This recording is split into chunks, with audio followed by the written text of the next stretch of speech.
Hello everyone, welcome to my another blog. সবাই কেমন আছো? আমি খুব ভালো আছি। এখানে দেখছো আমি কিছু একটা করছি।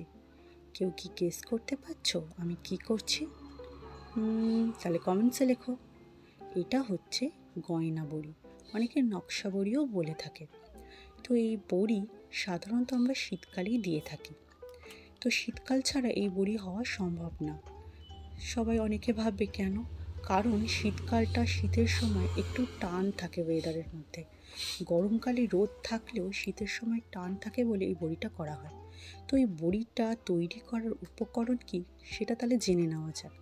প্রথমে আমি বলবো যে এই বড়িটা তৈরি করার জন্য বিউলির ডালটা মাস্ট ইম্পর্টেন্ট। প্রথমে বিউলির ডালটাকে 4 থেকে 5 ঘন্টা ভালো করে জলের মধ্যে ভিজিয়ে রাখতে হবে। ভিজিয়ে রাখার পর সেই বিউলির ডালটাকে ভালো করে আমরা মিক্সিতে কিংবা শিলনোড়াতে ভালো করে আমরা বেটে নিতে পারি। তারপরে কি করতে হবে? তারপরে সেই ডালটাকে নিয়ে ভালো করে হাত দিয়ে ফাটাতে হবে। একদম সুন্দর করে যত ফাটানো হবে তত কিন্তু বড়িটা আরও সুন্দরভাবে ফুলে উঠবে। এখানে ফাটানোটা কিন্তু খুব ইম্পর্ট্যান্ট।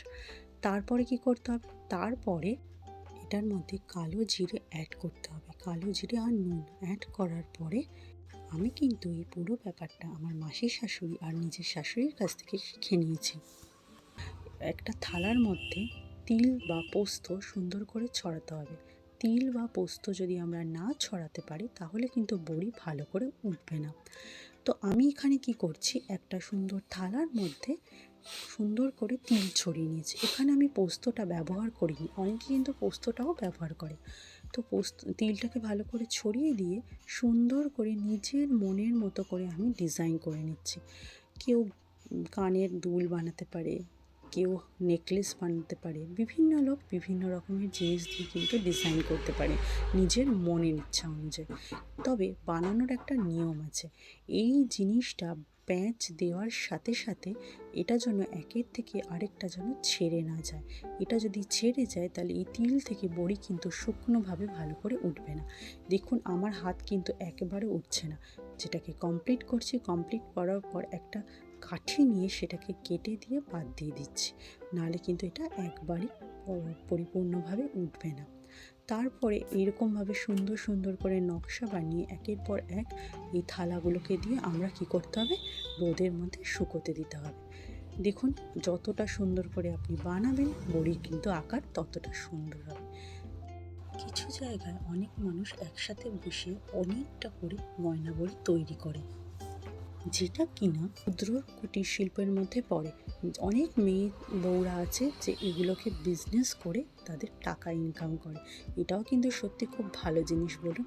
হাতের কাজও হয়ে যাচ্ছে, আমরা খেতেও পারি।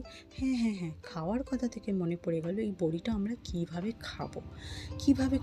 বড়িটা যখন শুকিয়ে যাবে তখন আমরা তেলের মধ্যে সুন্দর করে ভেজে একদম পাঁপড় ভাজার মতো করে খেতে পারবো। এটা কিন্তু তরকারির মধ্যে দেওয়া যায় না, এটা একমাত্র ভেজেই খেতে হয়।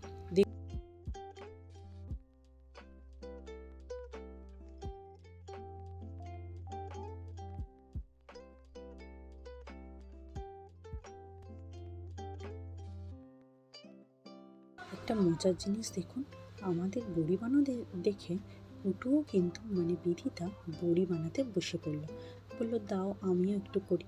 ওর ছোট ছোট হাতে খুব সুন্দর করে কিন্তু বড়ি বানাচ্ছে। ও যা পারছে তাই করছে।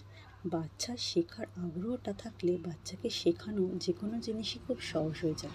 ওই জন্য প্রত্যেকটা বাচ্চাকে সব জিনিস শেখানো কিন্তু দরকার, যেটা তার আগ্রহী হয়ে থাকে। দেখুন আমার বড়ি বানানো কমপ্লিট। আমার বড়িটা কিন্তু খুব সুন্দরভাবে শুকনো হয়েছে, আবার হাতের মধ্যে উঠেও এসছে। তাহলে এই নতুন রকমের জিনিস দেখতে চাইলে আমার ভিডিওগুলোকে লাইক আর চ্যানেলটাকে সাবস্ক্রাইব করে সবাই ভালো থাকবেন, সুস্থ থাকবেন। আবার পরে দেখা